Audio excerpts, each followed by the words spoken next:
자, 내 휴대폰 속의 슈퍼스파이 우리 재현이부터 시작하겠습니다. 이게 지금 전화를 안 받는데요. 그래 나도. 그래서 이 책에는 뭔가 이렇게 프라이버시와 그리고 선생님 제가 그 한국 책을 못 구해서 영어 책으로 하고 있어요. 아, 그래. 이 책에는 그 프라이버시와 안전 뭔가 이 둘이 이렇게 의견을 제시하고 있는데 여러분은 뭔가 이 둘 중에서 무엇을 더 중요시하는가요? 저는 뭔가 좀 안전 쪽인 것 같은데 왜냐면 사실상 생활에서는 그렇게 뭔가 프라이버시를 존중을 못 받아서 그렇게 피해를 본 적은 없는 것 같아서 근데 이 책을 읽고 나서 뭔가 이렇게 안전이라 하는 것이 뭔가 진짜 안전인가 뭔가 정확하게 선을 넘는 것이 무엇인가 이런 것을 배우게 되면서 뭔가 의견이 좀 바뀐 것 같긴 해요. 하경님 말씀해 주세요.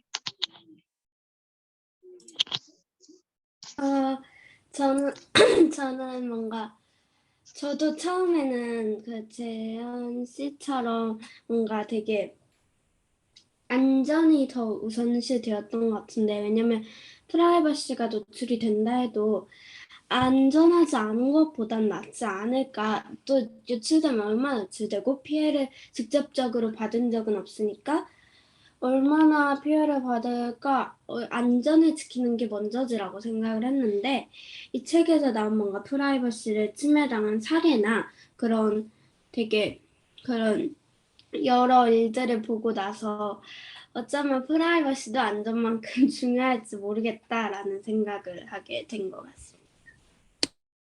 서현님 말씀해 주세요. 일단 약간 개인정보 보호나 이런 것도 사실은 어떻게 보면 자기의 안전을 위해서 뭔가 준수하게 지키려고 노력을 하는 그런 부분이 있으니까 그래도 일단은 저는 안전을 더 우선시 생각하는 것 같습니다. 혹시 선생님도 말씀 네. 저 같은 경우는 조금 전에 제가 이제 아침에 새벽에 그 산을 한 바퀴 돌고 오면서 이제 다른 교수님들하고 이 문제에 대해서 우리가 오늘 뭐 휴대폰 속에 슈퍼스타 얘기를 할 거다 그리고 이제 지난주 수요일 날 다른 친구들하고 얘기를 해봤는데 다른 친구들 대다수가 다 안전을 이야기를 해가지고 그래서 제가 깜짝 놀랐다. 프라이버시라는 사생활이라는 그 측면에 대해서 얘기하지 않는 사람들이 깜짝 놀랐다 했더니 한 교수님이 이제 본인이 이제 교환 교수로 이제 영국에 가서 영국 학생들하고 수업을 하는 그런 상황에서 영국 학생들도 모두 다 당연히 그 안전을 더 중요시 여겨야 된다라고 하면서 CCTV 설치에 대해서 찬성하는 그런 입장을 취했다라고 얘기를 하는 걸 보고서 근데 이제 그 교수님이 그런데 그 정보가 이렇게 모였을 때 그 정보가 악용될 가능성이라든가 막 빅브라더 이 책에도 나왔는데 그 과거에 이제 빅브라더에서 감시 체제 뭐 이런 것들이 갖는 문제점에 대해서 얘기를 했더니 정부가 왜 그런 일을 하겠냐라고 하면서 정부가 그럴 일을 할 리가 없다라는 그 정부에 대한 신뢰 믿음이 있었는데 반면에 이제 그 교수님 같은 경우는 우리나라가 과거에 독재 국가였었기 때문에 그 독재 정권이 그 개인 정보들을 그 악용해 가지고 자기들의 정권을 유지하는데 또는 시민들을 감시하고 탄압하는데 사용했던 그런 전례들이 있었기 때문에 그런 부분에서 어떤 그런 문화적 배경의 차이 뭐 이런 부분들이 좀 있지 않았나 생각이 들고 재현이가 지금 미국에 있고 지금 뭐 여행 삼아 지금 캐나다 가 있다 그러는데 지금 선생님 잠깐 확인해 보니까 이 책을 쓴 저자가 캐나다 사람이네. 캐나다 사람에서 특히 이제 미국 사람들 같은 경우가 그 개인의 프라이버시 사생활을 상당히 중요시 여기는 그런 문화라고 알고 있고 반면에 우리나라 같은 경우는 사실은 개인의 프라이버시 문화가 없는 상대적으로 과거에는 그래서 그 공동체 문화라고 해서 그런 그 개인의 사생활 같은 것들이 사실은 별로 없는 어떤 그런 문화인데 그리고 요즘 특히 이제 그런 안전의 어떤 그런 욕구들 때문에 그런 부분이 있다고 생각하는데 저는 근데 우리 사회가 점점 이제 시간이 지나면서 요즘 들어서 이제 개인의 사생활이나 이런 것들을 더 상당히 좀 이렇게 중요하게 여기는 그런 걸로 우리나라가 이렇게 바뀌고 있는 어떤 그런 상황이라고 생각이 드는데 그러한 측면에 놓고 보면 저는 그 개인의 사생활이라는 부분들이 보호되기 위해서 정부나 이런 것들이 존재되는 것 아닌가. 그리고 이제 이러한 CCTV나 뭐 이런 것들, 안전 뭐 이런 것들도 결국은 개인의 사생활을 보호하기 위해서 안전을 지키는 거지 안전하기 위해서 개인의 사생활을 침해한다라는 것들은 뭔가 좀 이렇게 앞뒤 관계가 좀 이렇게 뒤바뀐 것 아닌가라고 생각이 들어서 그런 점에서 이제 개인의 사생활과 안전이라는 것들이 만약에 두 개가 대립하는 어떤 그런 상황이라면 개인의 사생활이라는 측면이 더 좀 이렇게 강조돼야 되는 것 아닌가. 그리고 그거에 대한 비용 뭐 이런 것도 우리가 현재 지불하고 있는 것들이 아닌가라고 생각이 들고 안전 이런 걸 너무 강조하다 보면 아, 그럴 의도는 없었겠지만 자칫 잘못하면 이른바 독재로 흘러갈 그 인권을 무시하게 되는 그런 상황으로 갈 수 있다라고 생각합니다. 그래서 이 얘기가 좀 길어지고 있는데 우리가 민주주의 역사라는 그런 측면에서 보면은 선생님이 대학 다닐 때만 해도 경찰들이 그냥 불신검문 해갖고 너 가방 다 봐. 가방 같은 거 다 뒤져가지고 뭐 한다거나 뭐 이런 식으로 우리를 다 이른바 그 예비 범인으로 피의자로 의심을 한 거야. 그래야 그 뭐 이렇게 뭐 테러라 물론 그때는 이제 그 자기들이 공권을 유지하기 위해서 학생들이 이제 시위하거나 뭐 이렇게 그 표현물 그뭐 유인물 같은 거 갖고 다니는 이런 걸 검사하기 위해서이지만 지금도 보면 뭐 칼이나 뭐 이런 무기 같은 거 갖고 있을지 모르니까 검사한다라고 했을 때 물론 그렇게 해서 그걸 막을 수 있는 그런 가능성이 있지만 하지만 그로 인해서 대다수의 그 사람들이 자기가 털리는 그런 불쾌함을 경험을 해야 된다라면 한다고 한다면 그 부분들에 있어서 과연 뭘 선택할 건가 라는 측면에서 저희는 오히려 개인의 사생활을 보호하는 것들을 더 신경을 써야 되는 쪽이라고 저는 생각합니다. 네. 그리고 이게 저희가 공감이 가는 문제인데 학교에서 뭔가 수업을 할 때 계속 모니터링을 하는 것에 대해서 어떻게 생각하시나요? 저는 뭔가 이게 여기서 5가지 그 전문가들이 이유를 제기를 했는데 그 중에서 되게 인상 깊었던 게 뭔가 이렇게 모니터링을 하면 그 압박감 때문에 뭔가 학생들이 자신의 캐릭터를 찾게 되지 그게 방해가 되고 또 뭔가 개성이나 그런 걸 존중이 되지 않기 때문에 뭔가 이 학생들이 또 미래를 만들어 나갈 그런 사람들이니까 뭔가 미래 경제나 문화 이런 것들을 발전하는데 뭔가 어려움이 있을 거라고 생각을 해서 저는 이것에 제 반대를 했습니다. 성현님 말씀 주세요. 학교폭력 예방이라든지 약간 이런 문제도 뭐 학교폭력 예방을 어느 정도 할 수도 있고 뭔가 CCTV가 그런 식으로 모니터링이 되고 있다는 것 때문에 약간 뭔가 학생들이 뭔가 모범적인 행동을 할 수도 있고 이런 부분 약간 장점도 되시면 뭔가 학생의 입장으로는 뭔가 계속 6시간 내내 교실에 있는데 뭔가 그동안 쭉 뭔가 감시한다고 생각을 하면 뭔가 당연히 약간 좀 불편하고 부담스러울 것 같긴 하기 때문에 약간 저는 그냥 중립의 의견인 것 같습니다. 네. 하경님 말씀해 주세요.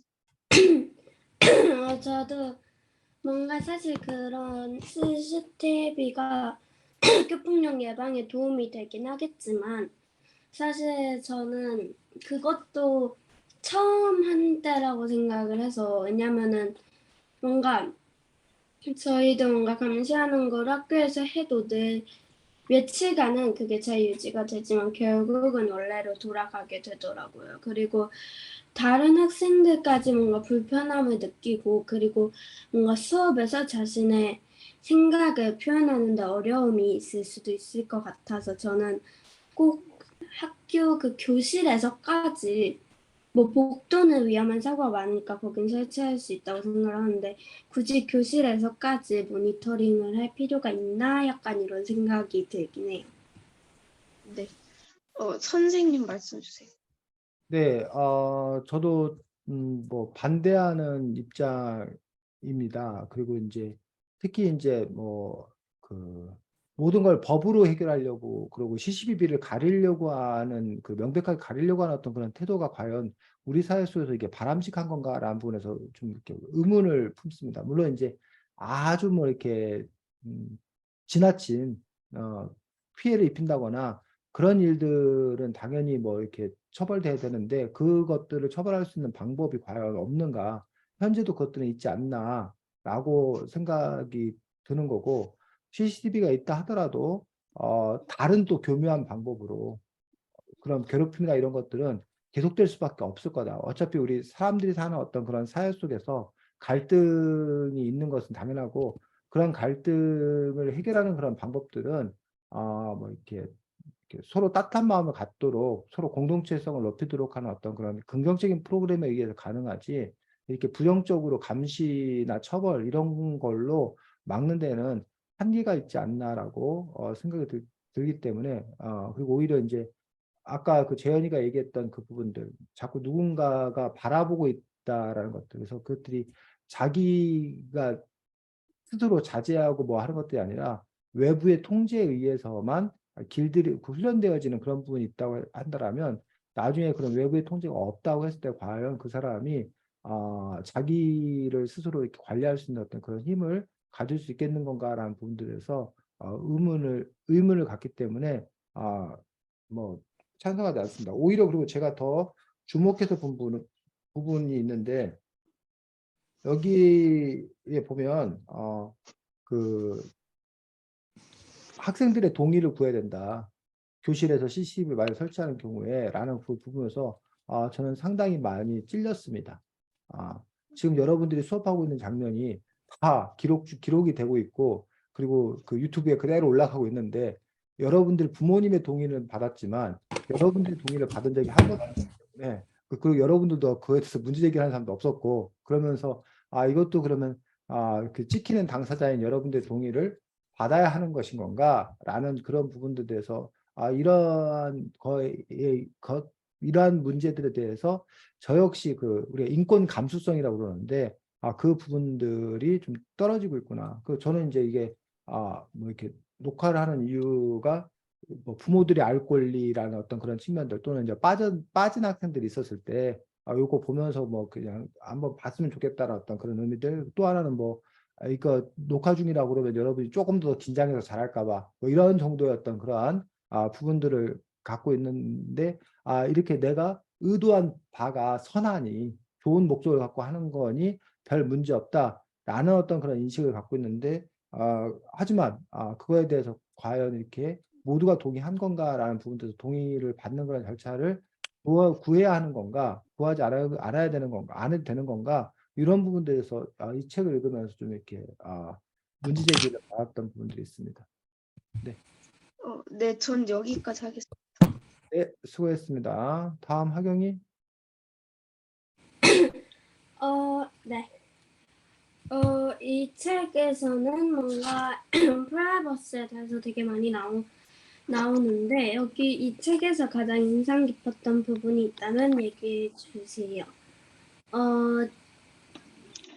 재현이.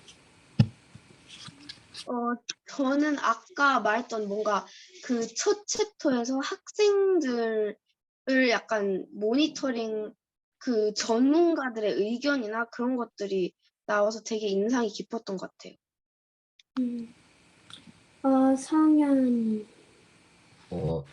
저도 뭔가 그 학교에서 몇몇 학교에서 그렇게 교실에도까지 CCTV를 달아서 모니터링을 한다는 경우가 네, 처음 알게 된 사실이어서 인상 깊었던 것 같아요.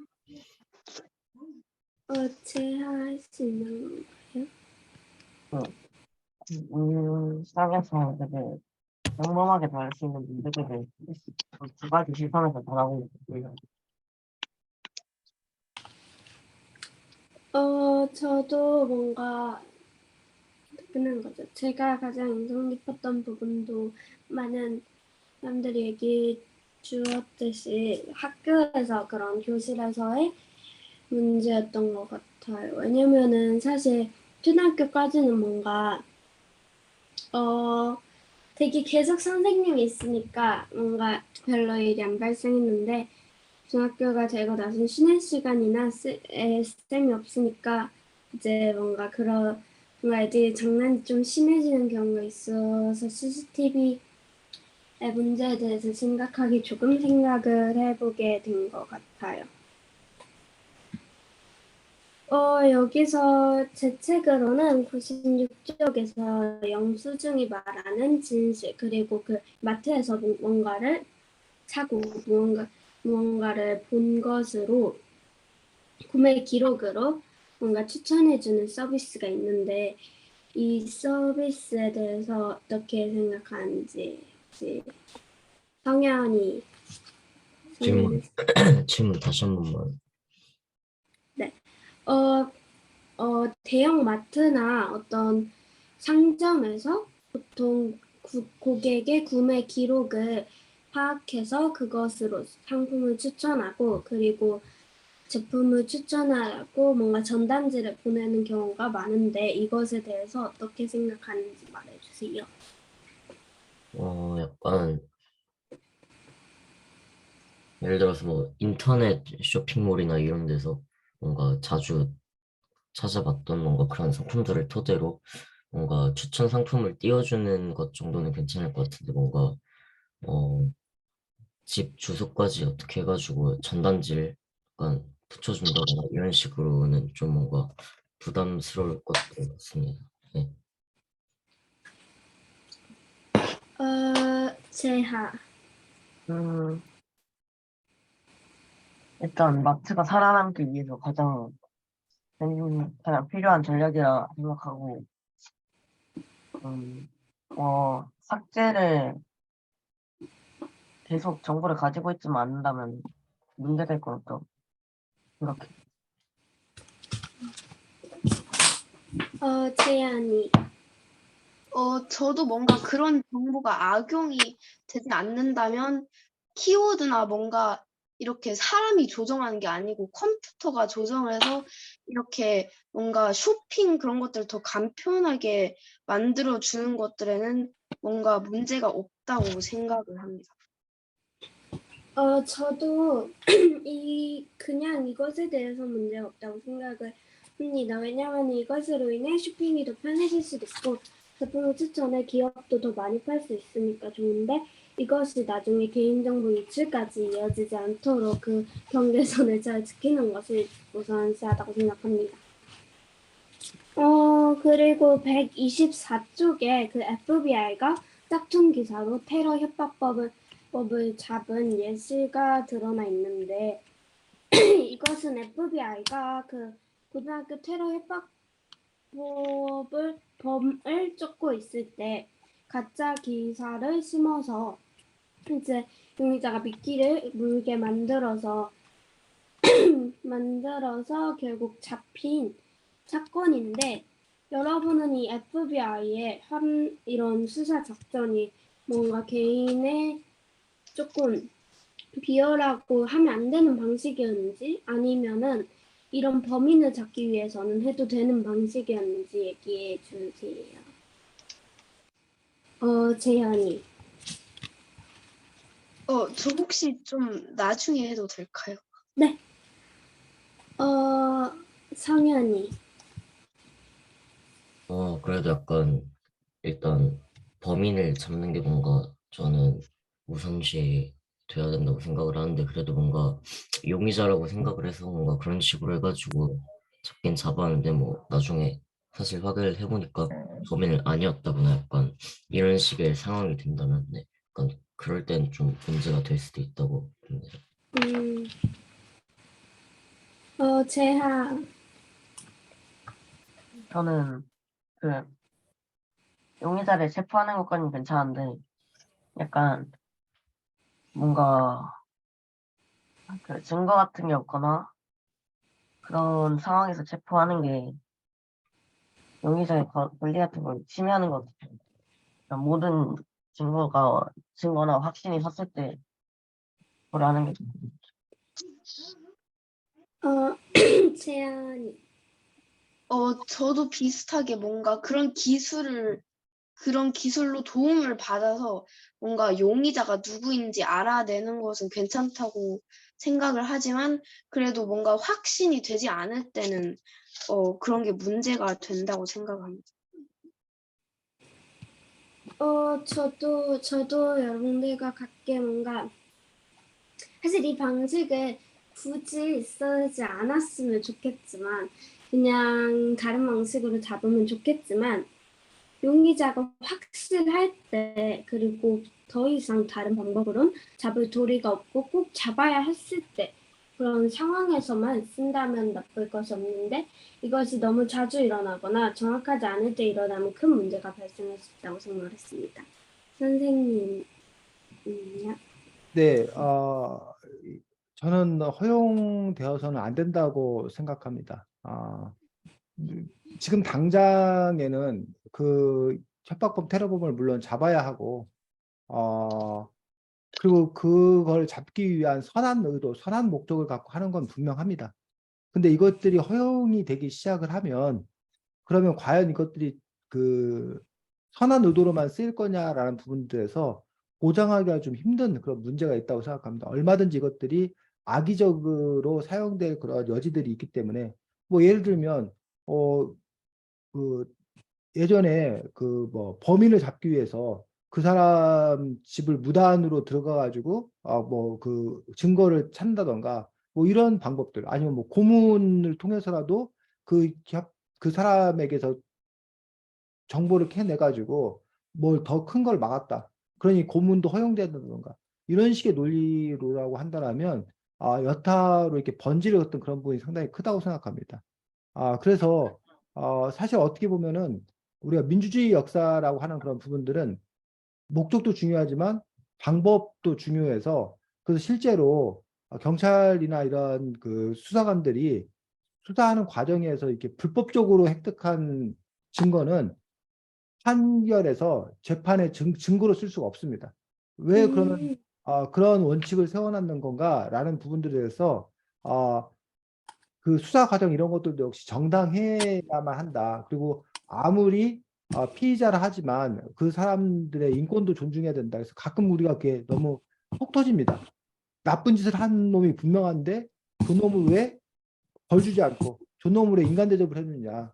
저놈 때문에 우리가 얼마나 큰 피해를 봤는데 그럼에도 불구하고 이제 그 사람이 일단 무죄 추정의 원칙에 의해서 명확하게 범인이라는 것들이 밝혀지기 전까지는 존중받아야 된다는 어떤 그러한 그 원리들. 그래야 다른 사람들도 존중받을 수 있고 또 그 사람이 억울한 피의자가 되지 않을 어떤 그런 부분들이 있기 때문에 그런 점에서 이렇게 지금 당장의 어떤 성과를 얻기 위해서 함정수사를 허용하고 이런 것들은 나중에 더 안 좋은 결과를 초래할 수 있기 때문에 애당초 실시되지 말아야 한다고 생각합니다. 특히 이 책 마지막 부분에 정부 비밀 요원이 신문기자 행세를 하면 시민은 어떤 뉴스도 믿을 수 없을 거라며 깊은 우려를 표했다라는 그런 부분들 통해서 이런 가짜 뉴스를 통해서 누군가를 붙잡은 것 자체는 좋은 일이지만 사람들이 그러면 저게 가짜 뉴스일 수 있겠구나 라고 생각하는 그 순간 전체적으로 그 뉴스를 믿지 않게 되는 그 신뢰의 하락은 과연 누가 어떻게 책임져야 할 문제가 있습니다. 그래서 어제 그 한국에서 약간의 그 해프닝 비슷한 좀 이렇게 일이 있었는데 무슨 일이 있었냐면 비행기가 착륙하는 과정에서 그 앉아있던 승객 하나가 비상문을 개방을 하는 바람에 그 100m 이상 상공에서 뭐 한 20-30cm 문이 열려 있는 상태에서 그러니까 아주 거센 바람이 들어오고 또 이제 비행기가 이제 착륙을 해서 그 활주로를 달리고 있는 상황에서 문이 완전히 열려가지고 그래서 거기에 있는 사람들이 완전히 그 공포에 질리는 그런 일이 있었다고 합니다. 근데 이제 이게 이제 뉴스에 크게 보도가 되면서 저는 오히려 그게 걱정이 되는 겁니다. 뭐 걱정이 되는 거냐면 그동안 우리는 그 안전장치 문이 쉽게 열린다는 것도 몰랐고 그걸 열 생각도 못 했었고 아무도 그런 생각 안 했던 거예요. 근데 그쵸. 만약에 지금 이게 이제 대대적으로 보도가 되면 사람들이 그걸 알게 될 거고, 그러면 오히려 그 것들이 누군가에 의해서 그런 것들이 범죄에 악용되거나 할 여지가 더 커지지 않나 라는 그런 점에서, 그러니까 이런 보도를 하고 이런 것들이 분명히 뭐 이렇게 큰 뉴스이고 큰 사건이고, 그래서 또 사람들에게 알리려고 하는 거지만, 오히려 그것들로 인해서 막 그 반대의 문제가 발생하게 되는 그런 우려가 있는 것들처럼, 그런 것들처럼 그 사람의 일이라는 것들이 하나의 측면만 갖고 있는 것이 아니라 또 다른 측면들도 야기할 수 있기 때문에 그 점들을 좀 이렇게 주의해야 된다라고 생각합니다. 그래서 그런 점에서 어쨌든 저는 이 FBI 함정 수사라는 부분들에서 결국은 어떤 비용을 치를 거냐라는 부분들에 있어서 함정 수사를 통해서 범인을 잡는 것보다, 오히려 함정 수사를 하지 않고 범인을 못 잡는다 하더라도 사람들의 어떤 기본적인 인권이 보장되는 쪽으로 우리 사회가 발전해 왔고, 또 그렇게 가야 한다고 생각합니다. 전 여기까지. 네, 수고했습니다. 아까 하경이가 첫 번째 얘기한 그 부분들에 대해서, 여기 요즘에 그것들이 뭐 아주 많이 쓰이고 있습니다. 그래서 여러분들이 선생님이 검색창에 뭐가 필요해가지고 뭘 검색을 한번 하면, 그 다음에 다른 쇼핑몰 무슨 광고할 때 선생님 무슨 등산 스틱이 필요하다. 그럼 등산 스틱이 계속 이제 이렇게 따라 붙어가지고 뭐 얘기한다던가. 요즘에 인터넷 서점 같은 경우에 들어가도 내가 이제 이렇게 무슨 책 검색을 하거나 이랬으면 당신한테 이런 책이 좋을 것 같더라고 이게 추천해주는 그런 부분들이 있고, 페이스북 같은 경우에 내가 이렇게 하경이 글에 대해서 좋아요를 눌렀다. 그러면 다음번에 계속 하경이 글이 보이는 거예요. 내가 재현이 글에 대해서 내가 좋아요를 한 번도 안 눌렀어. 그럼 어느 순간부터는 재현이 글이 아예 안 보여버려. 그렇게 해서 이제 좋게 말하면 내가 원하는 취향을 유튜브가, 페이스북이 알아가지고 준다라고 생각하는 점에서 보면 이게 좋은 어떤 그런 점이 있습니다. 하지만 그 얘기를 나쁘게 생각하면, 뒤집어 생각하면, 그러니까 내가 편견에 둘러싸여 있게, 그러니까 다른 세상을 못 보게 만드는 겁니다. 다른 세상을 못 보고 나는 그냥 늘 그러니까 하경이 얘기만 듣게, 보던 것만. 보던 것만 보게. 그래서 나의 그 확장성을 더해야 하는 어떤 그런 문제가 있다는 것들이 첫 번째 문제였고, 두 번째 문제는 뭐가 되냐면, 그럴 리는 없겠지만 그 사람이 그럼 악용을 해서 내가 좋아하는 것만 보여준다라고 생각했는데, 내가 그 사람이 끼워 팔기, 거기다 은근히 성현이를 갖다 끼워 팔고 재아를 갖다 끼워 파는데 내가 그걸 인식을 못하는 거야. 이거 내가 좋아하는 것보다라고 생각을 한다는 거죠. 그런 점에서 이제 이른바 추천 알고리즘에서 우리를 위해서 추천해 주니까 좋은 거야라고 이제 여러분들이 그 신뢰를 쌓은 다음에 그들이 정말 좋은 걸 추천해 주는 게 아니라 자기들이 돈을 받고 그런 걸 추천해 줄 수 있다는 겁니다. 그래서 여러분들 지금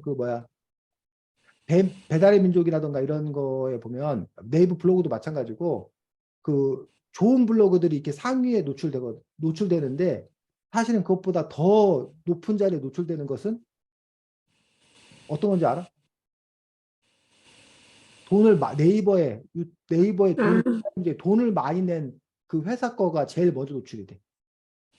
그럼 사람들은 자기도 모르게 위에 노출된 게 좋은 거라고 생각을 하고 그걸 클릭을 해서 이렇게 연동되는 그런 식으로 이제 될 수 있기 때문에, 과연 그런 것들이 바람직한 건가라는 부분들. 그러다 보면 이제 어느 순간부터는 내가 나로서 사는 것들이 아니라 오히려 나 자신에 대해서 그 업체가 더 잘 알게 되는 그러한 또 이렇게 문제가 있고, 내가 그들에 의해서 길들여지는 어떤 그런 문제들이 분명히 존재하기 때문에, 나로서 산다는 것은 무엇인지라는 문제들에 대해서도 여러분들이 함께 생각해 봐야 한다고 봅니다. 성현이. 네. 뭐냐, 공공 장소에서의 약간 CCTV나 그런 것도 뭔가 개인의 사생활 침해에 해당이 될까에 대한 질문을 올라왔는데, 재현 씨부터. 저는 이것도 뭔가 개인정보 침해라고 생각이 돼요. 왜냐면 공공 장소는 일단 모두가 사용하고 또 오히려 공공 장소여서 그 CCTV 같은 걸 이용하는 사람이 누구든지 그 사람의 동의를 받지 않고 뭔가 개인 정보를 알 수 있기 때문에 저는 그렇게 생각을 합니다. 하경 씨는 네, 어떻게 생각하시나요? 공공장소에서 CCTV 응. 촬영에 관해서 어떻게 생각하냐고 하경이. 아, 저는 공공장소에서 CCTV 사용하는 건 괜찮다고 사실 생각을 괜찮은 면도 있지만 사실 그냥 중간에 있는 것 같아요. 왜냐면은 공공장소는 많은 사람들이 모이는 곳이기 때문에 결국 사고가 많이 발생하고 그럴 수밖에 없는 건 사실이고 그래서 더욱 CCTV의 필요성이 공공장소에서 더욱 돋보이는 건 사실이지만 그렇지만 그렇지만 아까도 학교 얘기에서도 말했듯이 그것이 더욱더 사람들을 불편하게 하고 자신의 의견을 말하는 것을 막는 수단이 되지 않을까라는 점에선 조금 우려가 되기 때문에 사실 그냥 중립 상태인 것 같습니다. 제안은 어떻게 생각하나요? 저는 일단 공공장소니까 범죄 예방이나 여러 가지 이유로 해치될 수 있다고 생각하고 개인정보가 유출되면은 이제 나라가 책임을 지는 게 있다고 생각해요.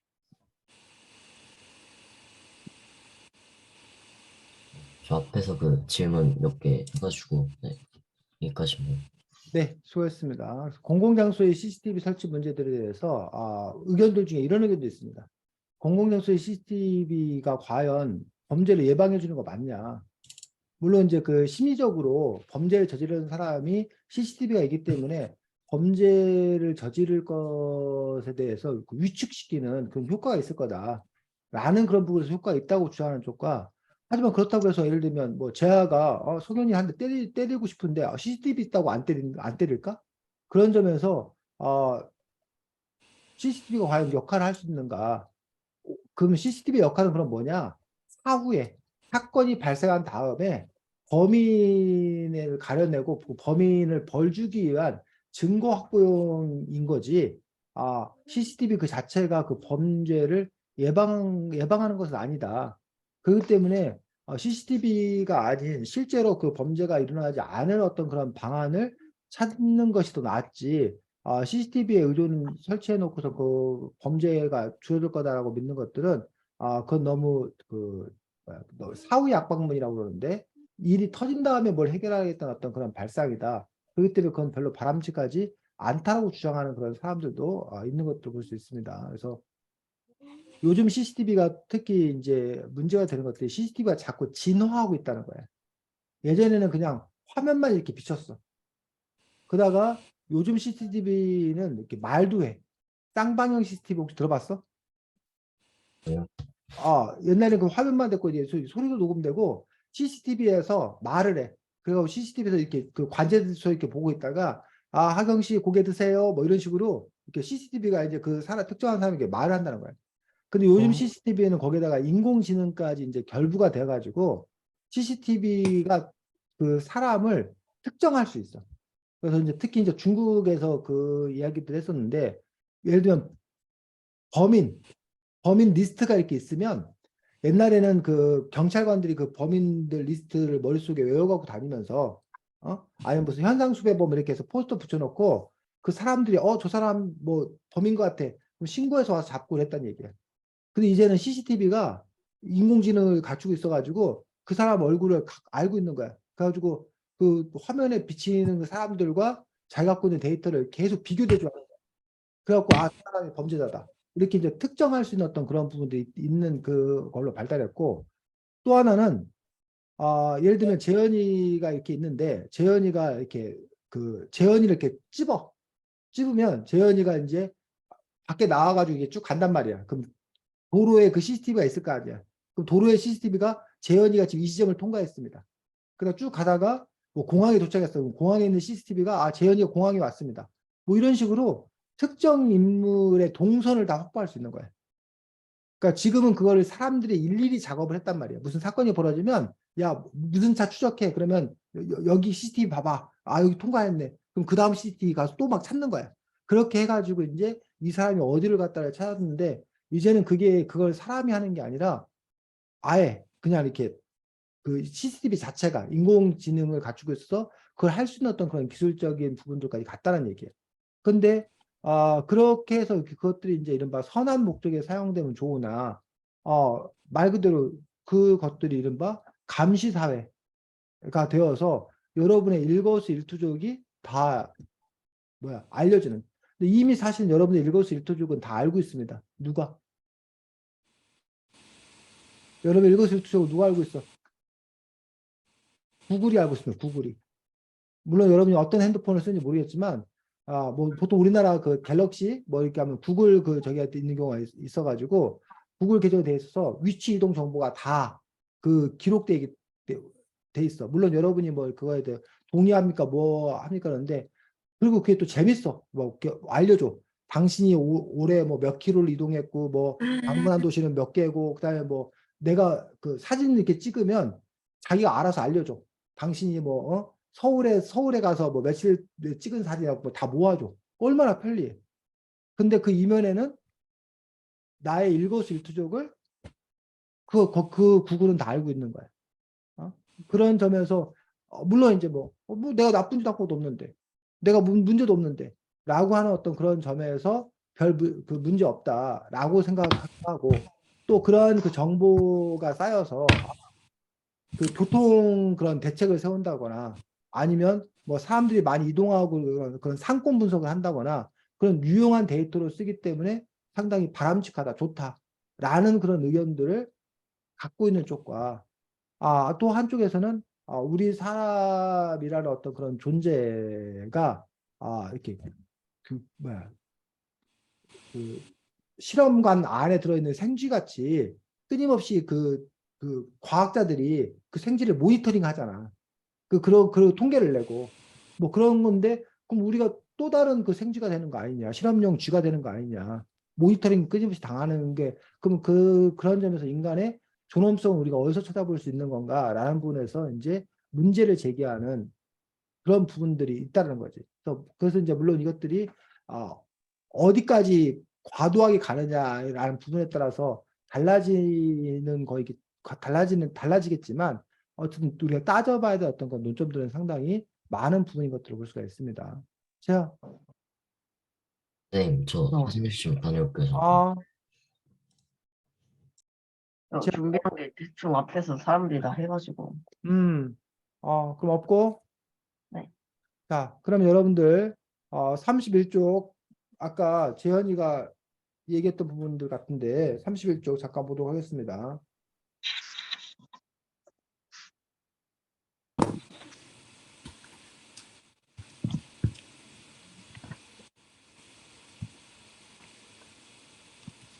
자, 마지막 줄. 하경이가 찾았으면 읽어줄까? 마지막 zet줄이요? 우리는 누구나.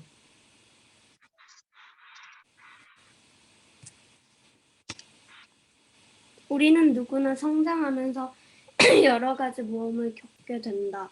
그러면서 자기 안에 거칠고 낯선 모습을 발견하기도 하고 스스로 잘못을 바로잡기 위해 노력하기도 한다. 하지만 누군가 지켜보고 있다는 사실 때문에 의식적으로 바르게 행동하려 한다면 그건 단순히 눈치를 보는 거지 스스로 마음을 다독이지 않은 자제력이라고 하긴 어렵다. 눈치를 보는 데 익숙해지다 보면 좋고 나쁜 것을 판별하는 힘을 기르기 어려울 수도 있다. 거기까지. 하지만 이러한 그 논리에 대해서 어떻게 생각해?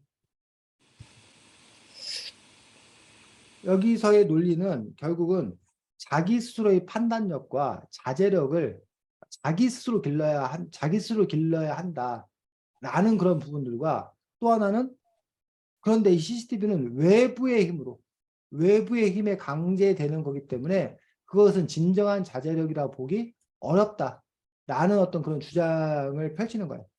근데 반면 이거에 대해서 이제 그 반하는 주장을 얘기한다면 사람이 자기 자신 스스로를 컨트롤할 수 있는 사람이 과연 몇이나 되냐. 그러니 외부에서 아이고 잘한다라고 격려해 주거나 아니 너 안 그러면 너 혼날 거야라고 통지하거나 그렇게 해서 그게 습관화되면 그 사람이 이렇게 뭐야 다른 사람으로 성장하는 거 아니냐. 그러니까 CCTV가 바로 그러한 역할을 해주는 거다라는 그런 반론이 있을 수 있다고 생각이 들거든. 뭐 그런 부분에서 여러분들은 어떤 쪽의 이야기가 더 설득력 있다고 생각하는지. 하경이? 어, 잠깐만 더 생각. 재야, 다시 한 번만 질문. 재현이. 저는 그래도 뭔가 CCTV 같은 게 그런 게 도움이 안 된다고 생각하는 게, 아무리 뭔가 CCTV가 지켜보고 있고, 그거에 맞춰서 우리가 이렇게 뭔가 올바른 생활을 하게 된다고 해도, 그거를 자기 스스로 습득하지 않으면 뭔가 절대로 깨닫지 못할 것 같아요.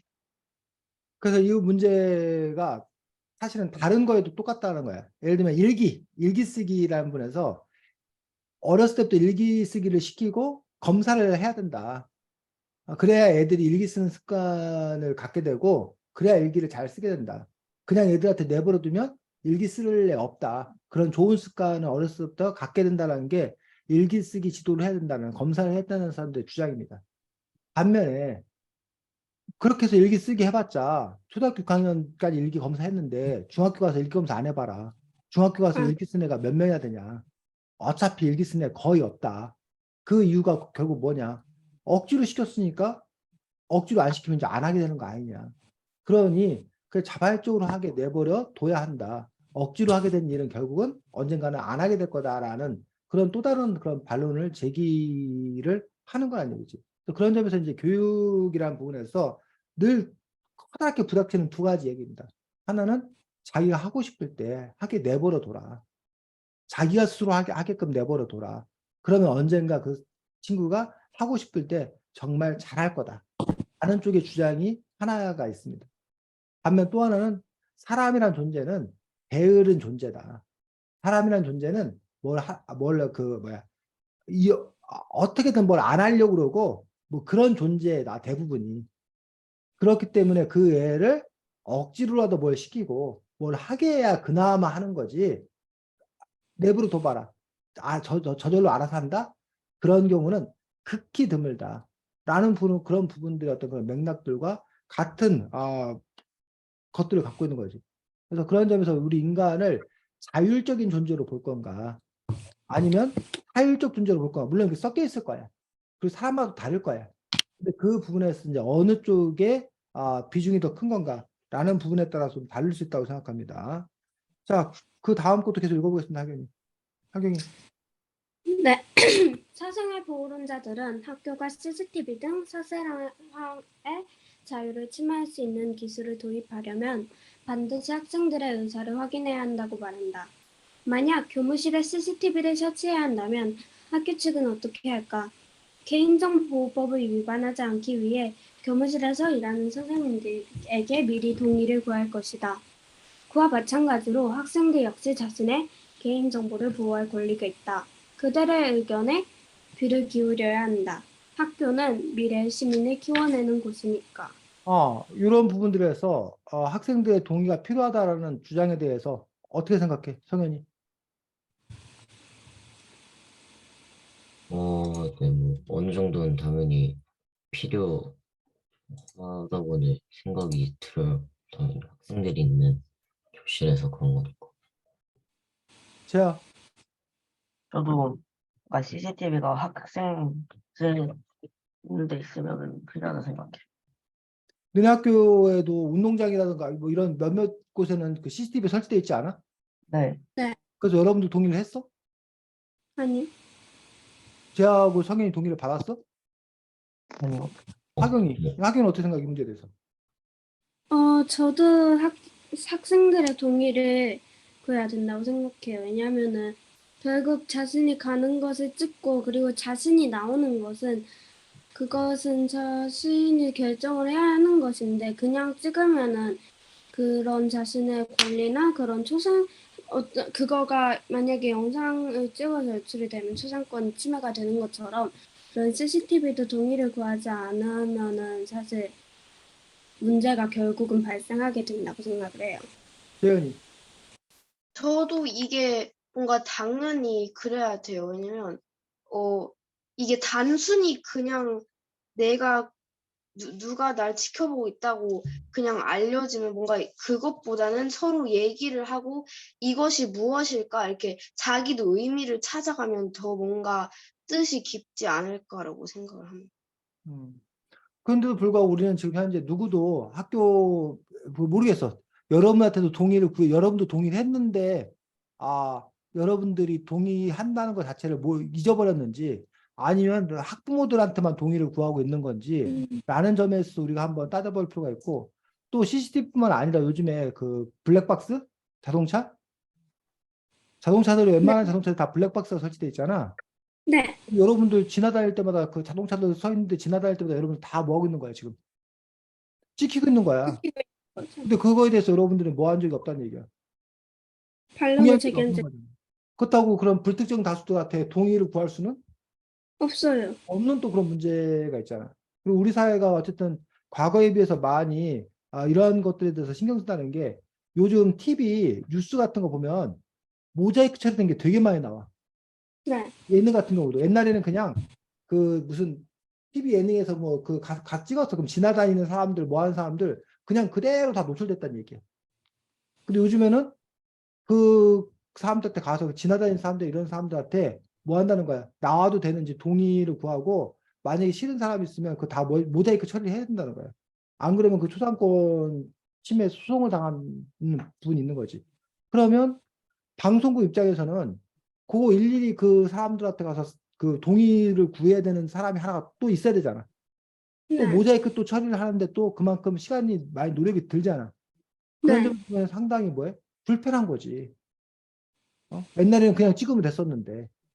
그런 점에서 그런 비용을 과연 들여야 되는 건가? 아니면 뭐 그렇게 비용 드는 게 귀찮으니 그냥 해야 되는 건가라는 부분들에 있어서 또 갈등이 있는 어떤 그런 부분을 볼 수 있고 어쨌든 이 부분에서는 당사자성 여러분이 그 찍히는 당사자이니 여러분들의 권리를 주장을 해야 되는 건가? 아니면 여러분이 당사자이긴 하나 여러분이 이른바 미성년자이기 때문에 법적인 어떤 그런 부분에 있어서 여러분들의 법정 대리인인 여러분들의 부모님이 사인하는 걸로 동의하는 걸로 그것들이 퉁쳐지는 건가? 이 부분에 대해서도 우리가 한번 생각해 볼 필요는 있다고 봅니다. 자, 10쪽 보겠습니다. 네.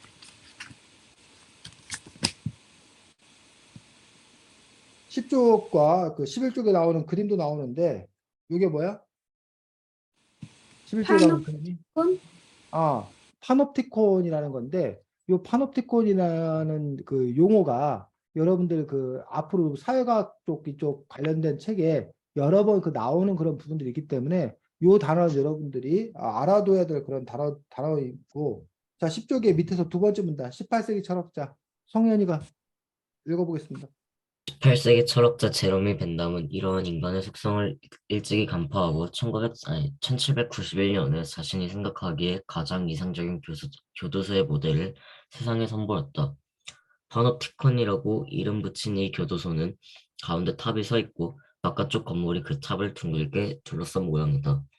바깥쪽 건물에는 죄수들의 감방이 중앙의 탑에는 간수가 머무는 방을 배치했다. 그리고 깜방은 늘 환하게 불을 켜둔 반면에 간수의 탑은 조명을 어둡게 했다. 왜 그랬을까? 죄수들이 항상 감시받는 듯한 느낌에 사로잡히도록 하기 위해서였다.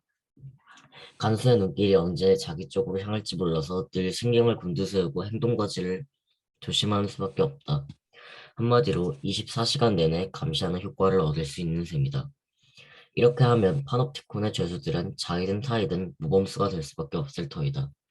사실 파놉티콘은 실제로 지어진 적이 없다. 그러나 사생활 보호론자들은 요즘 우리가 디지털 파놉티콘에 살고 있다고 주장한다. 대체 이게 무슨 뜻일까? 그래서 이제 파놉티콘 나오는데 여기 제러미 벤담이라는 사람 혹시 들어봤어 이름? 네. 이름은 들어. 제러미 벤담은 이른바 공리주의자라고 해서 철학에서 이제 공리주의, 모두의 이익을 더 중요시 여기는 그런 사람이고, 최대 다수의 최대 행복이라는 말 혹시 들어봤어? 네. 최대 다수의 최대 행복.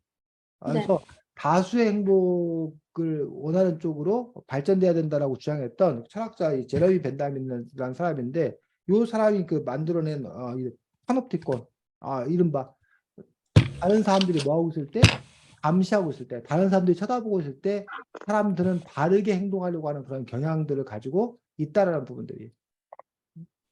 그의 반면에 우리 동양에서 오래전부터 이제 그 선비들의 사상으로서 얘기되고 있는 것들이 뭐냐면, 신독이라는 말 들어봤어? 신독? 신독.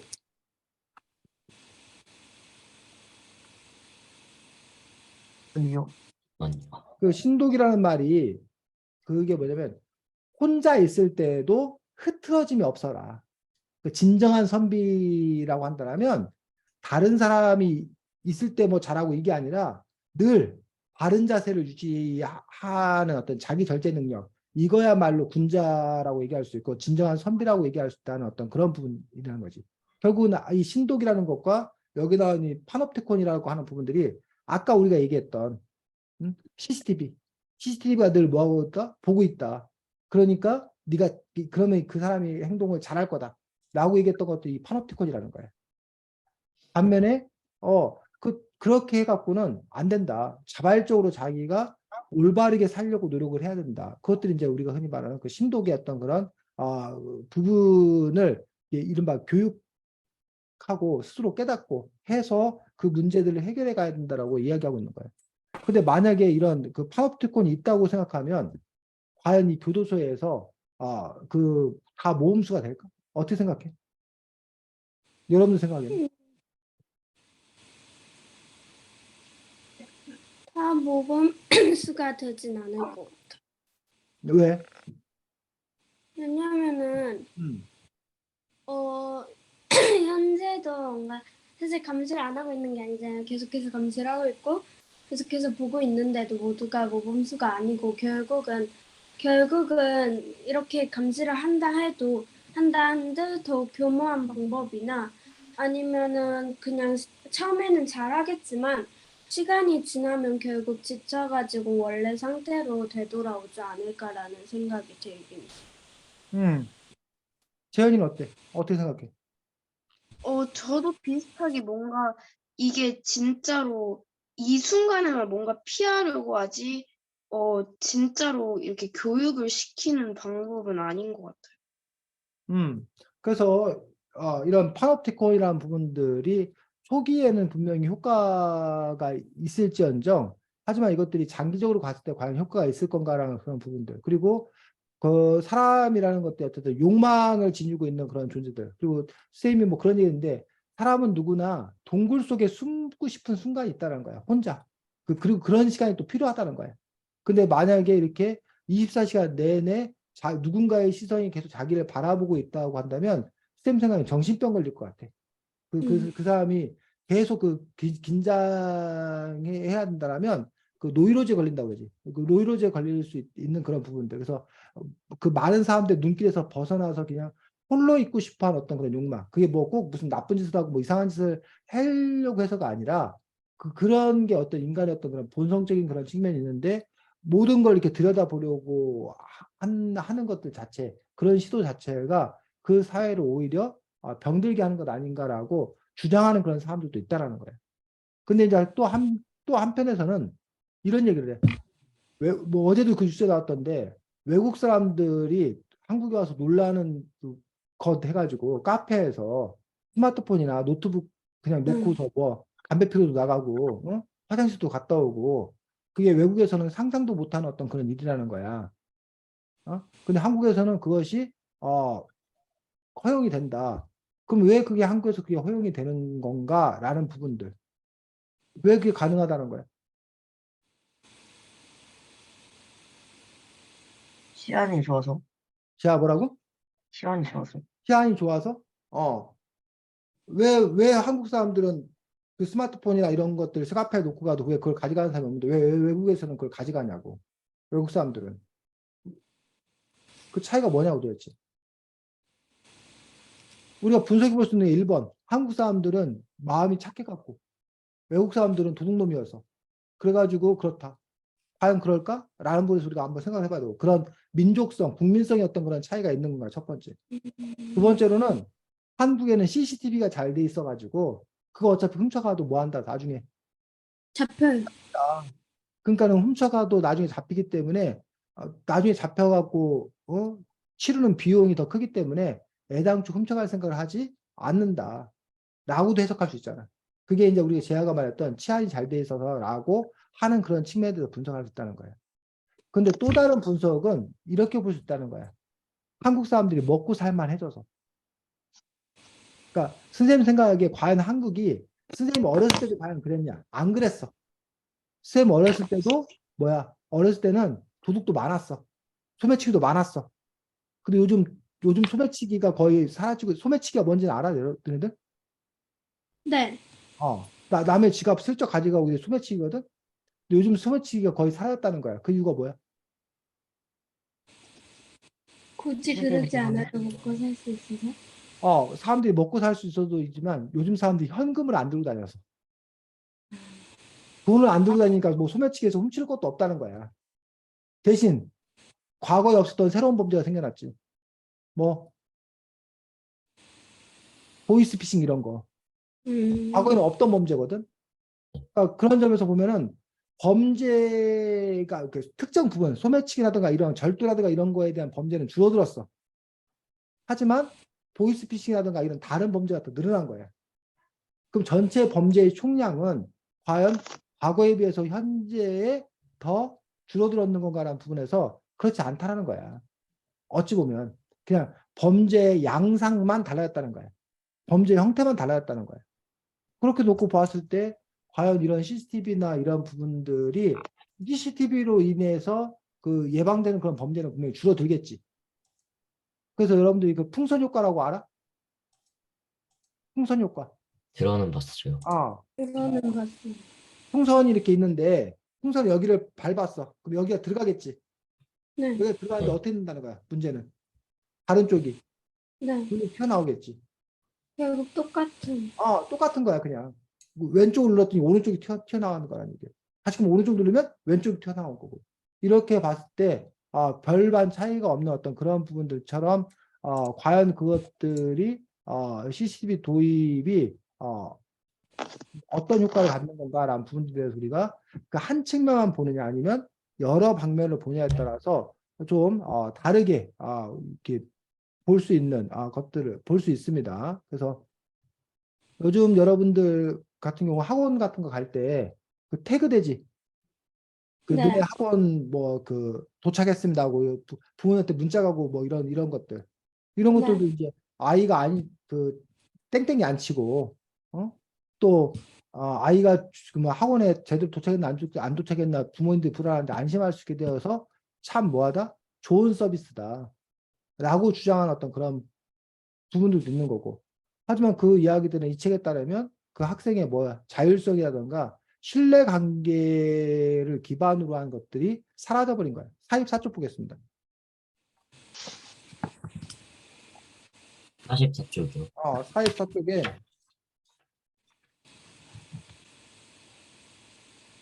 두 번째 문단, 제가 읽어보겠습니다. 두 번째 문단, 연구 결과에 따르면 43. 44. 연구 결과에 따르면 사람은 더 많은 책임이 주어졌을 때 훨씬 더 믿음직스럽게 행동한다고 한다. 스스로 규칙을 정한 뒤 그것을 자기 힘으로 지켜나갈 때 더욱 크게 성장할 수 있다는 뜻이다. 이 책의 저자는 계속 지금 이런 입장을 갖고 얘기를 하는 거예요. 근데 타율과 이른바 CCTV에 의해서 강제되는 것들은 지속성을 갖지 못한다. 그건 가짜다라고 지금 이 책의 저자는 주장을 하고 있고 오히려 본인 스스로가 결단하고 책임감 있게 행동할 때 오히려 더 좋은 사회가 될 수 있을 거다라고 이 책의 저자는 계속적으로 주장하고 있는데 그 부분에 대해서는 또 여러분 스스로 이렇게 생각을 해봐야 되고 70쪽 보겠습니다.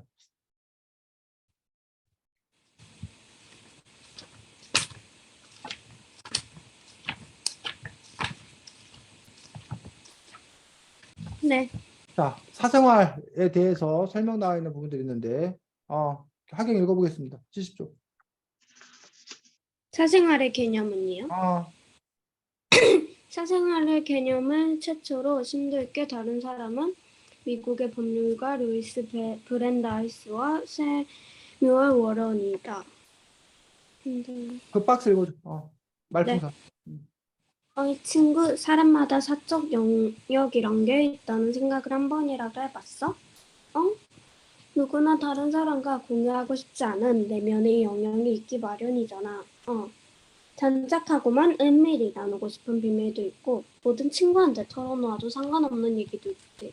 마지막으로 대상이 누구든 관계없이 아무하고나 말할 수 있는 얘기도 있다 이거지. 인정? 인정. 누가 사용층 아니랄까 봐. 옆에도 읽어요? 자, 거기까지.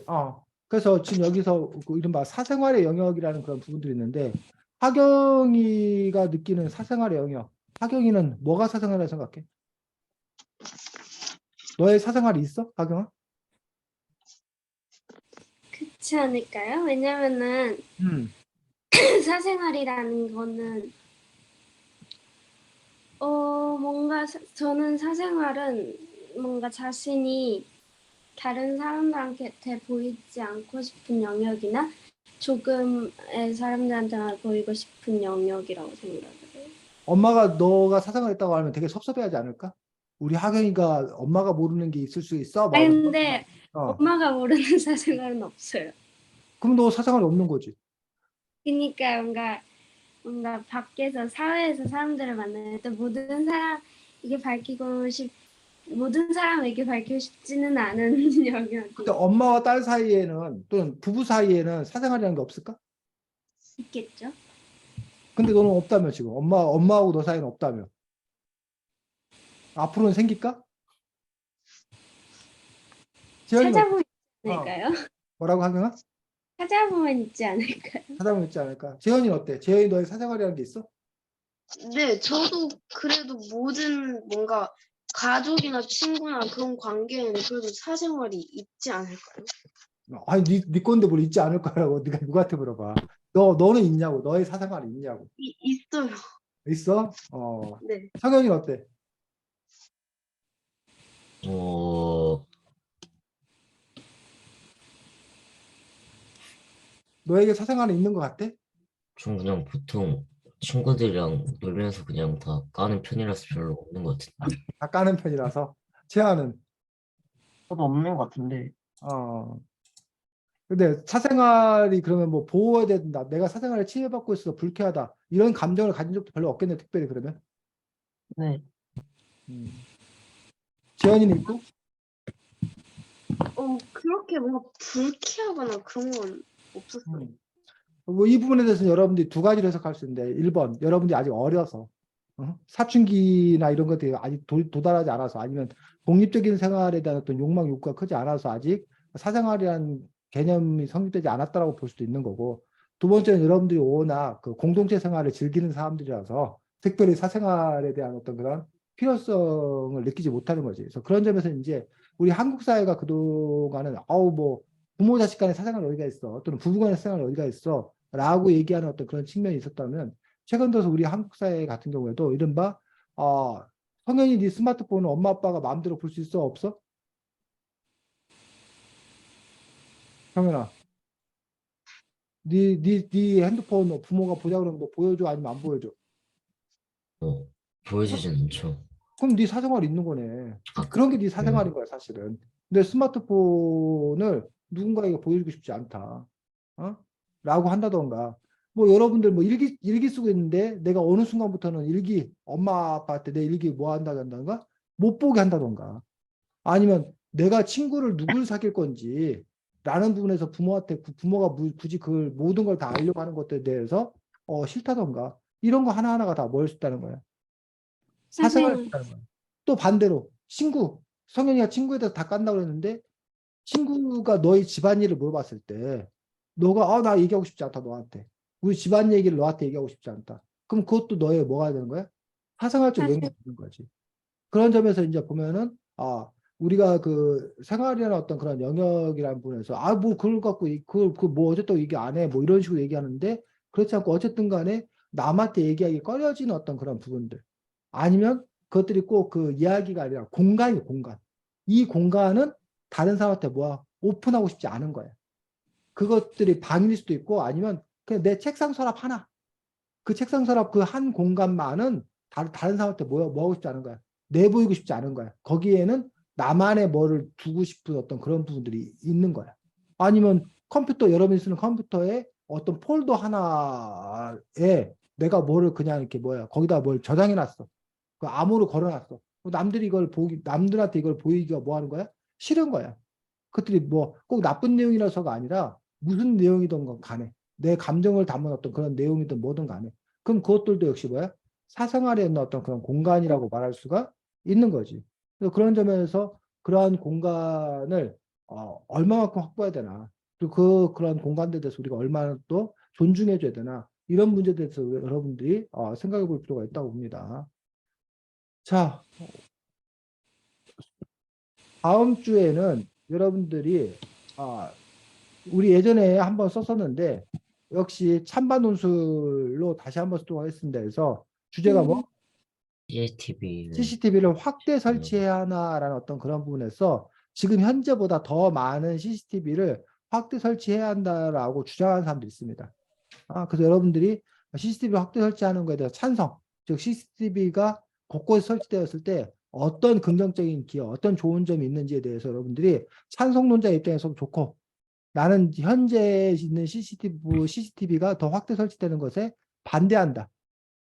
CCTV는 더 이상 설치돼서는 안 된다라고 했을 때 여러분들이 왜 그러면 더 이상 설치되면 안 되는지 반대론자 입장에서도 되고 서로는 당연히 문제 제기해서 현재 상황이 어떠한지 현재 CCTV에 대해서 사람들이 인식 아니면 CCTV와 관련된 뭐 해프닝 뭐 흥미로운 이야기 뭐 아니면 이론적인 이야기 이런 이야기를 갖고 여러분들이 서로 문제 제기를 하면 되고 본론에서는 여러분이 찬성이든 반대든 왜 찬성하는지 왜 반대하는지에 대한 핵심 근거를 세 세트 쓰고 그 핵심 근거에 대해서 여러분들이 증명하고 예시하고 본론본에 쓰고 근데 반론은 찬성 측에서는 반대하는 사람의 근거를 예상해서 반박해보고 또 반대하는 쪽에서는 찬성하는 사람의 근거를 예상해서 반박해보고 마지막 최종 결론에서 이 본론에서 제시했던 근거들을 모아 정리해주고 끝에 가서 이제 인상 깊은 마무리를 하는 형태인 찬반 논술로 여러분들이 이 부분을 쓰도록 하겠고 CCTV 확대 설치해야 하나에 대한 논제에 대한 논술은 인터넷에 보면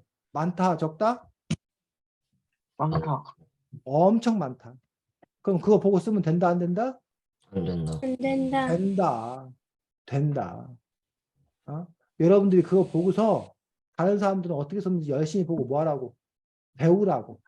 이런 근거가 있구나. 이렇게 증명하면 되는구나. 라고 보고 배워서 그걸 그대로 갖다 쓰라는 게 아니라 그걸 다시 누구의 언어로? 나요. 여러분의 언어로, 자신의. 여러분의 언어로 바꿔서 쓰라고. 그래서 여러분들이 몇 가지 조사하다 보면 그리고 여러분 입장을 정확히 한번 읽어보라고 다른 사람들이. 그러면 잘 쓰는 거 잘 쓰지 못한 걸 읽어보고 나서 어떤 이번 게 여러분들이 CCTV와 관련되어서 여러분들이 생각해보고 또 이 책 안에도 이미 그 CCTV와 관련된 여러 가지 논거가 나와 있고 구체적인 예시가 나와 있고 또 여러분들이 아마 그 신문 같은 거 검색해 보면 CCTV 그 확대를 둘러싸고서 여러 가지 어떤 그런 그 이야기들이 있을 거예요. 뭐 긍정적인 사례도 있을 거고 부정적인 사례도 있을 거고 그런 점에서 어쨌든 이번 기회에 또 여러분들이 이 CCTV 문제들에 대해서 한번 고민하고 여러분의 논리를 세워서 논리 논술의 어떤 그런 글들을 써보는 그런 시간들을 가졌으면 좋겠습니다. 네, 재현이는 그럼 언제 돌아가? 저는 화요일에 돌아가요. 너네도 휴가야? 그 다음 주 너만 네, 휴가야? 휴가예요. 너희 가족만? 나라가 일단 학교는 쉬어요. 어? 학교는 쉬어요. 학교도 쉬어? 왜 네. 쉬어? 무슨 날이야? 어, 9월달이? 약간 그 메모리얼 위켄드. 우리나라 네. 현충일? 네. 그렇구나. 그래, 우리도 쉬어. 우리도 월요일 날 대체 공휴일이라 쉬어. 자, 재아, 성현이, 너네들은 지난주에 이번 주가 부처님 오신 날인데 왜 수요일 때 부처님 오신 날에 무슨 수업을 하고 왜 강하게 반발 안 했어? 네? 저 오늘이 공휴일, 부처님 오신 날인 줄 몰랐죠. 그러니까 공휴일은 너네가 챙겨야 돼. 알았어? 네. 선생님이 수업하는 애들 다음 주 공휴일이에요. 수업하면 안 되라고 너네들이 얘기해야지. 자, 어쨌든 공휴일인데도 불구하고 수업하느라고 많이 썼습니다. 재현이는 몬트리올까지 가가지고 네 어쨌든 즐거운 오늘 7일이구나. 뭐라고? 재야 뭐라고? 아, 아니요. 잘 지내시고 다음 주에 또 건강한 모습 보도록 하겠습니다. 수고 많았습니다. 네. 안녕히 계세요. 그래. 네.